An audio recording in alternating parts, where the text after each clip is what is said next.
والتفت الساق بالساق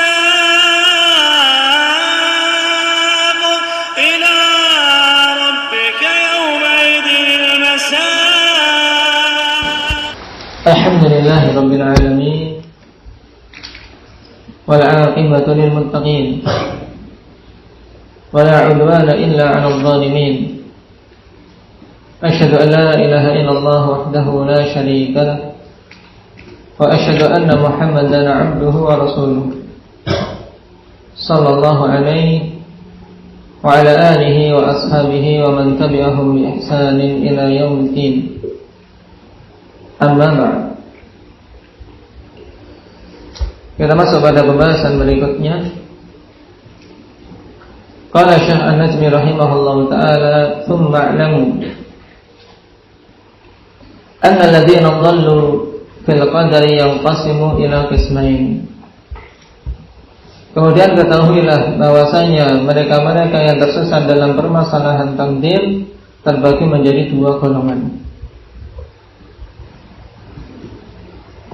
Kalau kita mengetahui golongan yang tersesat dalam masalah ini, alhamdulillah, maka sebelum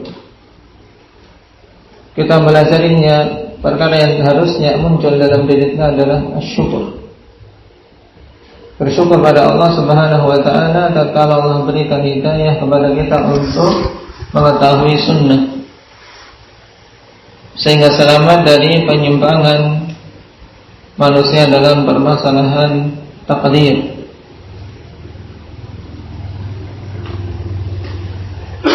Golongan yang pertama, al-qismul awal an-nufatu, wa humul ladzina yaquluna la qadara wa yaz'umuna anna al-'abda yakhluqu af'ala.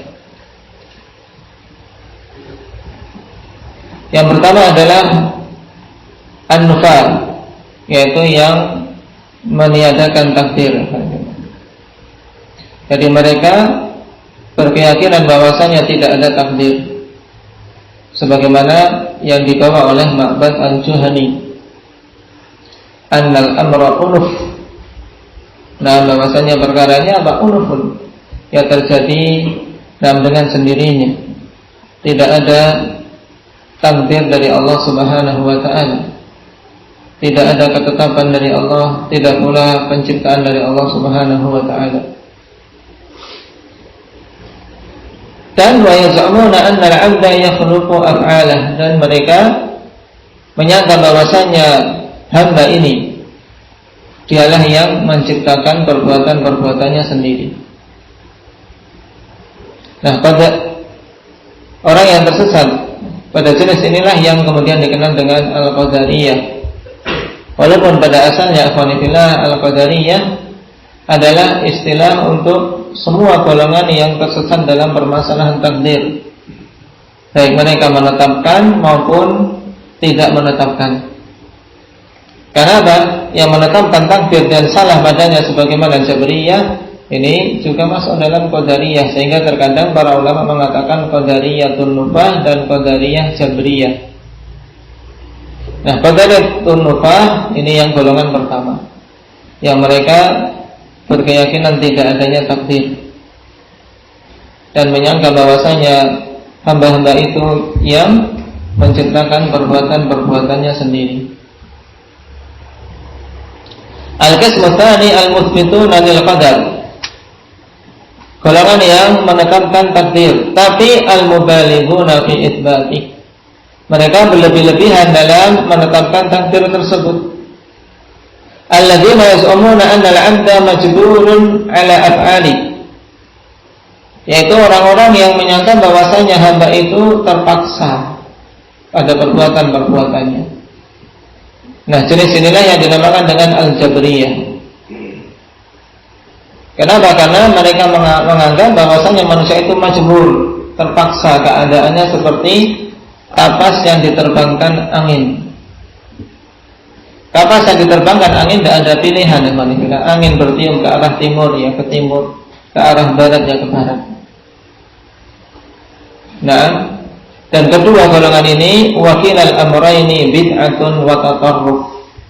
Dan kedua perkara tersebut merupakan bid'ah dan tatarruf, dalam artian melenceng dari jalan yang lurus. Karena ketika dia menetapkan keterlaluan, dan ketika menolak secara totalitas. Baik. Dan ahli sunnah wal jamaah mereka pertengahan antara keduanya. Qala wal haqqul wasatu wa huwa i'tiqadul firqatin najiyah.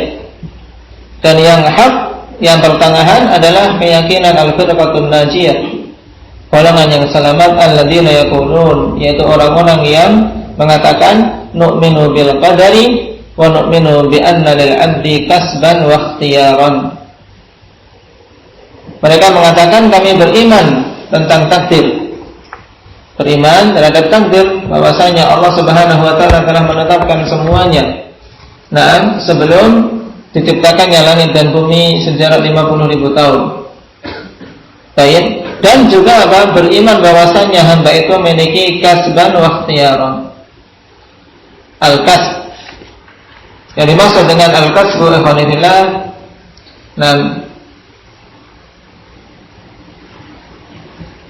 yaitu as-sa'yu wal amal.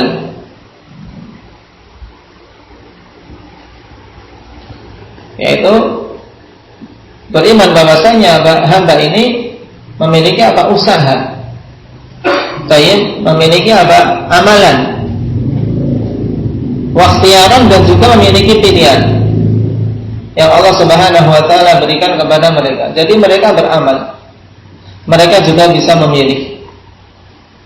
Dari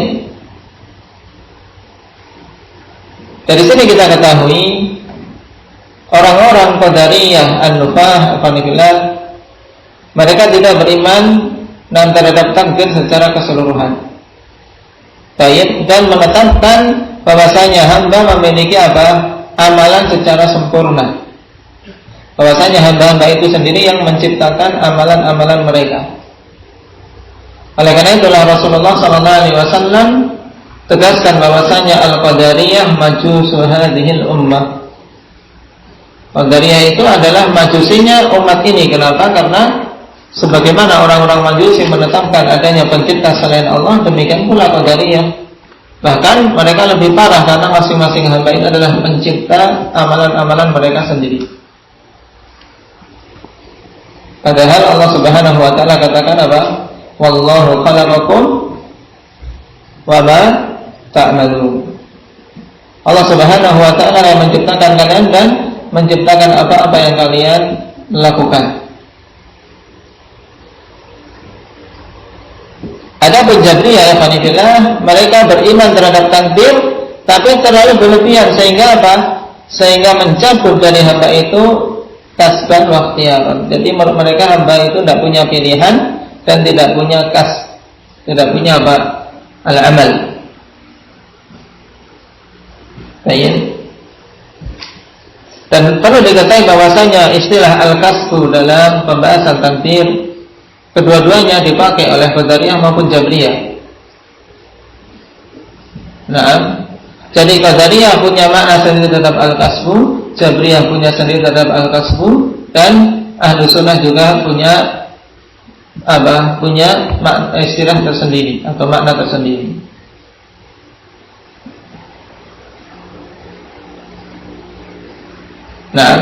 Menurut Qadariyah bahwasanya amalan itu, kasbu itu yaitu wuqu'un bi'ijadil 'abdi wa ihdatsihi wa masyiatihi min ghairi an yakuna Allahu sya'ahu wa awjada. Ini menurut Qadariyah. Amalan hamba itu menurut Qadariyah adalah sesuatu yang terjadi dengan dengan usaha hamba itu sendiri dan keinginan hamba itu sendiri tanpa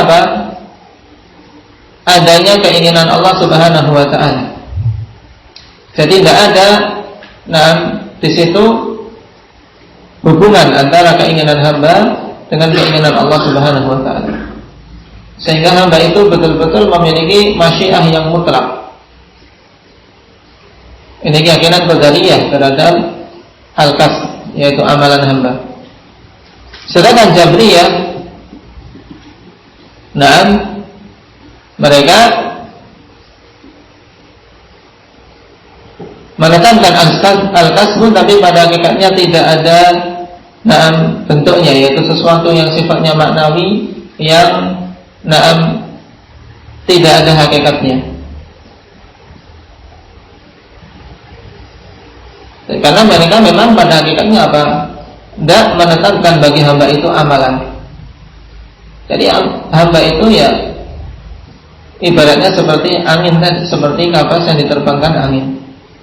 Nah, sedangkan ahli sunnah wal jamaah, ketika kita mendengar bahwasanya ahli sunnah wal jamaah sebagaimana dikatakan di sini, nu'minu bil qadari wa nu'minu bi anna lil 'abdi kasban wa ikhtiyaran, yang dimaksud dengan al-kasbu di sini yaitu bahwasanya hamba itulah yang melakukan perbuatan tersebut, tapi tidak akan mungkin perbuatan itu terjadi kecuali dengan kehendak Allah Subhanahu wa taala.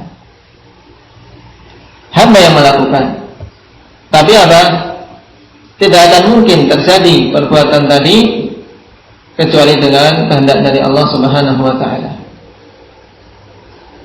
Baik, oleh karena itulah Allah Subhanahu wa taala katakan, "Wa ma tasyauna illa ayyasha Allah." Kalian tidak akan berkehendak kecuali apabila Allah Subhanahu wa taala berkehendak. "Wa ma yadhkurun illa ayyasha Allah." Dan kalian tidak akan bisa ingat kecuali apabila Allah Subhanahu wa taala menghendaki, dan seterusnya. Ayat-ayat dalam Al-Qur'an banyak. Baik, dan disebutkan di sini sebagiannya dikatakan oleh Syekh Hafizahullah rahimahullahu taala, "Li'anna Allah Subhanahu wa taala qad athbata lahu dzalik." Dikarenakan Allah Subhanahu wa taala telah menetapkan bagi hamba itu yang demikian. Wa qala liman syaa'a minkum ay yastaqim wa ma tasyauna illa ay yasha Allahu rabbul alamin. Dan pada dua ayat ini tergabung ikhwanillah penetapan masyiah hamba dan masyiah Allah, sekaligus sebagai bantahan bagi Jabriyah dan Qadariyah. Jadi dua ayat ini bantahan bagi dua kelompok itu secara jelas. Yang pertama, Allah katakan liman syaa'a minkum ay yastaqim. Bagi siapa saja yang Allah Subhanahu wa taala kehendaki di antara kalian untuk dia bisa istiqomah. Kembali kepada apa? Kehendak Allah. Berarti bantahan untuk siapa ini? Untuk siapa? Qadariyah atau Nufar. Kemudian wa ma tasyaun illa ayyasha Allah. Tidaklah kalian berkehendak kecuali apabila Allah Subhanahu wa taala menghendaki. Di sini kata tasyaun, di sini penetapan bahwasanya hamba juga memiliki masyiah, memiliki keinginan. Cuman keinginan tersebut tidak akan mungkin terwujud kalau Allah Subhanahu wa taala tidak menghendaki. Paham? Jadi hamba memiliki keinginan. Nah, hamba juga diberi kemampuan, tapi keinginan dan kemampuan tersebut tidak akan mewujudkan suatu amal kalau Allah tidak menghendaki. Nah, pada ayat yang kedua ini bantahan terhadap orang-orang Jabriyah. Orang-orang Jabriyah.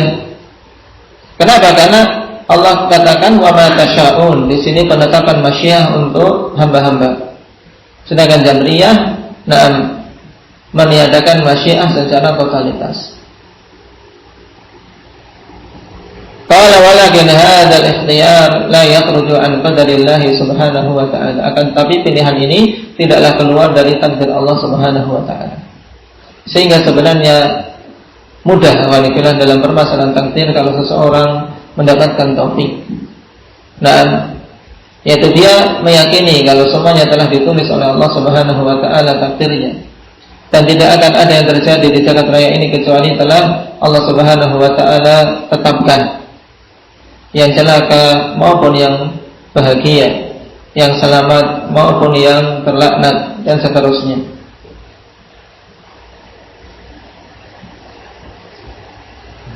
Kemudian tidak berdalam-dalam dalam memikirkan takdir. Kita cukup beriman dan mengakui semuanya telah ditulis, serta menjalankan bimbingan Nabi. Karena takdir kita tidak kita ketahui, alhamdulillah, yang kita ketahui adalah bimbingan beliau untuk beramal, ya kita beramal. Fakullun muyassarun lima khuliqalah. ya'malu wa kullun muyassarun lima khuliqa. Beramalah kalian karena masing-masing dimudahkan terhadap perkara yang dia diciptakan untuknya. Maka kalau seseorang alhamdulillah hatinya mendapati kecondongan untuk beramal soleh, maka bersyukur. Bersyukur hatinya condong enggak mau beramal soleh. Kemudian juga hatinya condong untuk beramal maksiat, nah tiba-tiba ada teguran, tiba-tiba nah ada musibah misalnya, atau tiba-tiba ketika ingin berbuat jelek kok ia ketahuan. Nah, ini taufik dari Allah, bersyukur sehingga segera terputus, segera terhentikan dari perbuatan yang buruk. Jalan untuk bertobat pada Allah Subhanahu wa taala. Nah,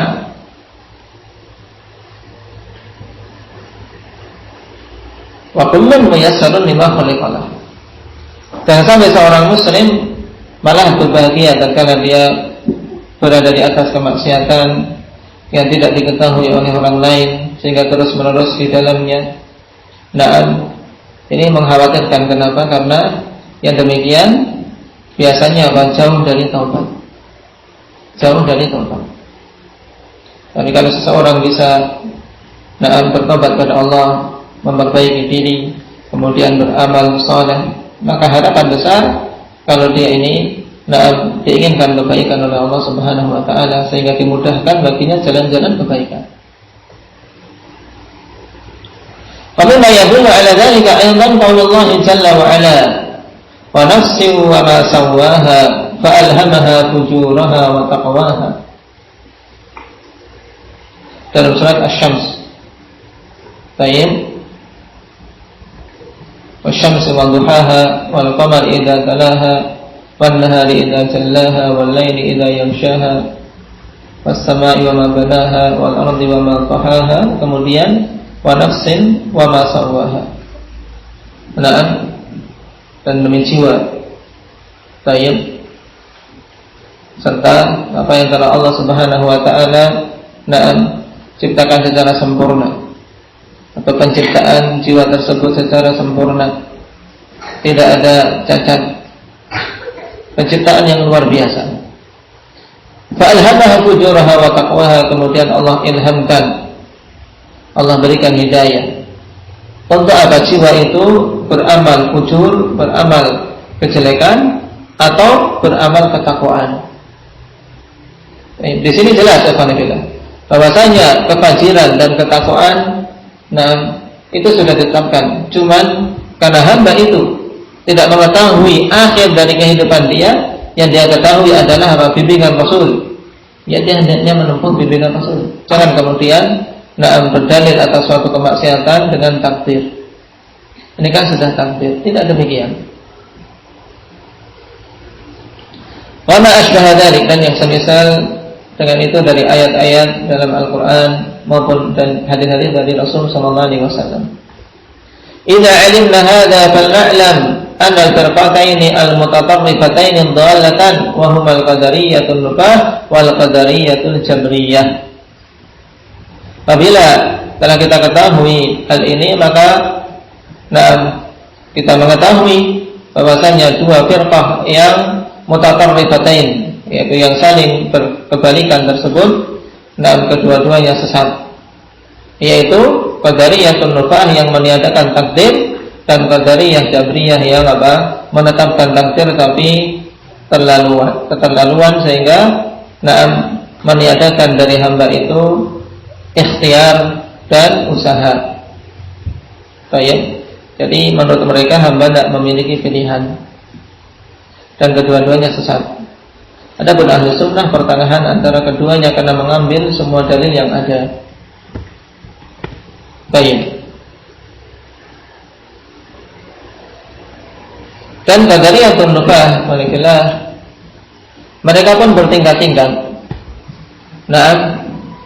Dan di antara yang paling parahnya, baik, yang dikatakan oleh para a'immah terdahulu, di antaranya Imam Syafi'i rahimahullah taala, ketika seseorang membantah qadariyah, maka bantah dari sisi keyakinan mereka terhadap ilmu Allah. apakah mereka menetapkan ilmu Allah Subhanahu wa taala atau tidak. Maksudnya bagaimana? Nah, ditanya apakah mereka meyakini kalau Allah Subhanahu wa taala itu mengetahui yang telah lewat maupun yang akan datang, perkara-perkara yang belum terjadi maupun yang sudah terjadi. Kalau mereka menetapkan ilmu Allah yang melingkupi segala sesuatu, berarti seharusnya mereka menetapkan takdir. Tapi kalau mereka tidak menetapkan ilmu, maka mereka kafir. Sehingga gampang sebenarnya munadharah dengan qadariyah, tidak perlu berbelit-belit. Oleh karena itu Imam Syafi'i hujat mereka dari sisi ilmu. Kalau mereka menetapkan ilmu berarti mereka kalah debat. Kalau mereka tidak menetapkan ilmu, maka mereka kafir, tinggalkan. Selesai, tidak terlalu panjang lebar. Dan sebagian ulama mengatakan qadariyatun nufah yang mengingkari ilmu ini sudah ingqarat, yaitu sudah musnah, dalam artian sangat jarang dari kalangan qadariyah yang mencapai taraf tersebut, yaitu mengingkari ilmu Allah Subhanahu wa taala. Barakallahu fiikum. Mungkin itu dulu. Subhanakallah bihamdika asyhadu an la ilaha illa anta.